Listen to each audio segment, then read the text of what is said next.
Good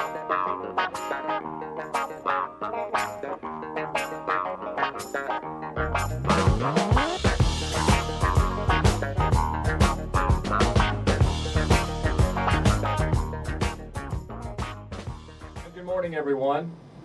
A few minutes past the hour of 10 o'clock.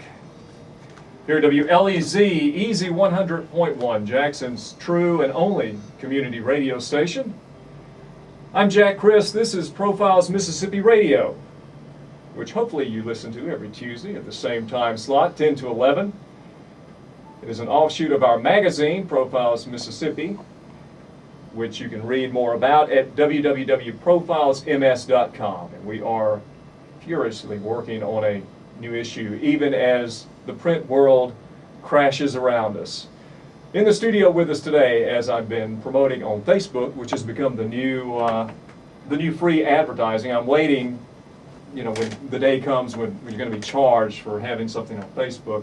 Mr. Jeff Good is in the studio with us. Jeff, if you've been in a cave the past 15 years, you wouldn't know who Jeff is, but I'm sure most of our listeners do. Jeff Good is the co-owner of Bravo Restaurant, Salad Bookies, and Broad Street, and he's also a proponent of all things Jackson. Jeff, it's good to have you in the studio. It's great to be here, Jack. Thank you very much. It's interesting. I have written a few stories on you, but I have never had the pleasure of interviewing you, and that shocked me. I've done some radio here with Edward before at Easy 100.1, and for some reason we just never had you on. So, well, I hope this is a good experience for both of us. We'll see. Even though we will. I will tell you, I watched the Frost Nixon movie this week, which I really enjoyed. And David Frost, everyone was giving him a hard time on softball questions. I have studied all the Watergate material and the Jeff Good material, and we're going to hit you with some tough questions today. Glad I had my Wheaties. Or my sticky buns, as the case may be. Yeah, but you didn't bring a plate from Broad Street. We're very disappointed. No bribery, terrible. But that's okay, Jeff. We'll let that slide. I mentioned it is a tough time to be in the publishing field, and I'll readily admit that. It's a tough time to be in business, period. But I would imagine after publishing and banking and perhaps automobile dealership, the next in line for being affected by the economy would be the restaurant business. I think restaurant and retail both, yes. Tell me, how have you been affected, and how have you managed to keep the wheels turning, as it were? We're very, very blessed to have a very good brand image in this community, and I was talking to somebody a couple months ago about the George Bailey effect, kind of the It's a Wonderful Life, that when you spend time making deposits into the community, that when tough times come, that oftentimes that community will respond well. So my experience, my partner and I, and the almost 200 people that work with us in the three restaurants, our experience has been, this has been a downtime, but for us, honestly, not at all what it is for some others or what it could be. And I think that we could probably have two reasons for that. One, that good community brand image, and two, we really work to have an extraordinary product, and that's food-wise and service-wise and place. It's all about the people, the place, and the product. So we've just tried very, very hard to deliver what is expected in abundance to the guests that we have. And I guess you're also saying in the fact that you have invested so much in the community, you have been so visible in the Jackson area, and other issues besides promoting your restaurant, that has come back to you. I think so. I think that to be a good member of community builds relationships, and then when you have that top of mind awareness and somebody's thinking about in our case, catering an event or even just having a birthday dinner or something like that, the proclivity may be there to say, we should support these guys because they're good guys. Now, let me, if I can, let me just go ahead and give you the industry read and give you the holistic situation in the restaurant industry nationwide, and I assume these principles would apply well here. The recession has created a tightening of discretionary spending, and so what we've seen in the industry is that folks are choosing to slide down the scale. Upscale restaurants are losing repeat business because it's difficult to justify going out to an upscale restaurant over and over again. Still do your special event, may do this, that, and the other, but repeating, maybe a little tighter. So people still want to eat out because it's part of our culture now. We've been trained to do this. So folks are looking for the value-oriented, the quick service,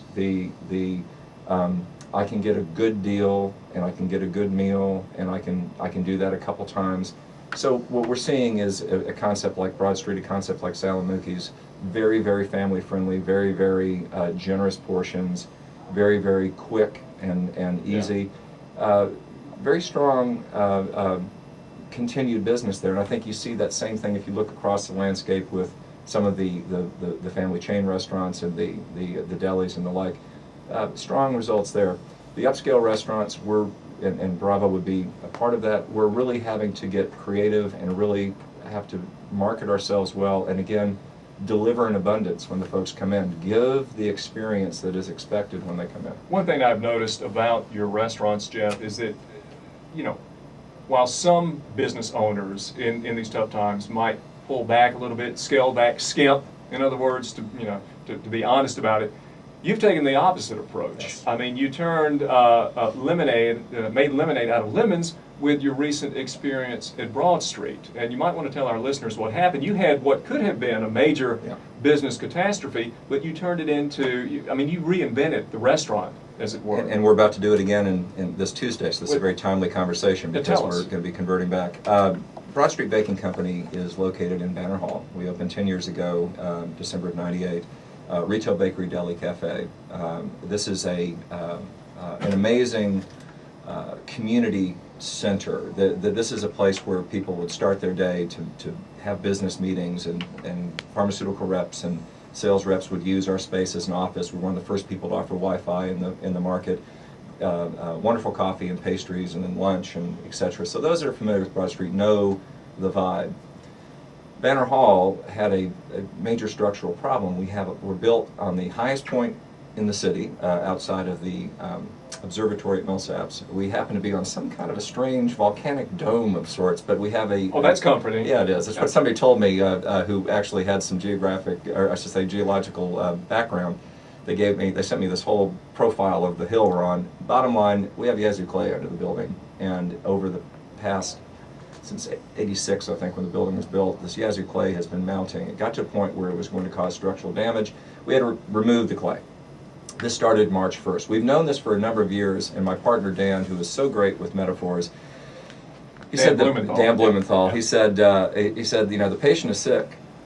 The patient needs an operation, but the patient, being Broad Street, if the patient goes in the hospital, it may not come back out, because this could really be the death knell for our business. And what he was referring to is that the engineers and Jim Moss Construction have done a fantastic job. They realized the only way to get in under the building was under our restaurant.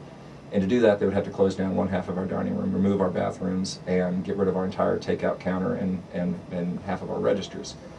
That is a death knell for a counter service, quick grab-and-go restaurant. So we really had to work and think creatively, and we chose March the 1st as the time to launch. And when we went through this process, we reconfigured our restaurant to a full-service model, and that is the model that we've been executing under, where we are actually waiting on tables, and we changed some processes to be able to make it through this. It's been tough. It has been overwhelmingly stressful. It has been an interesting learning experience for us. We've gained some strength from this. Our staff has learned what it means to be intimate with customers now, to be out in front of them and dealing with them as opposed to having a counter spacing between them. We've learned a lot about the quality of guest interaction. This has been a real gift to my staff through this process. On Tuesday, we'll reopen. We're closing Monday the 22nd, so if anybody is planning on ordering something from us, please don't. Well, there goes my There goes party, Monday. but There it is. That's okay. So this Sunday, when we close at 3 o'clock, we will need about 36 hours to make the conversion. They will remove the wall that has been separating us from our dining room. We'll have our bathrooms back.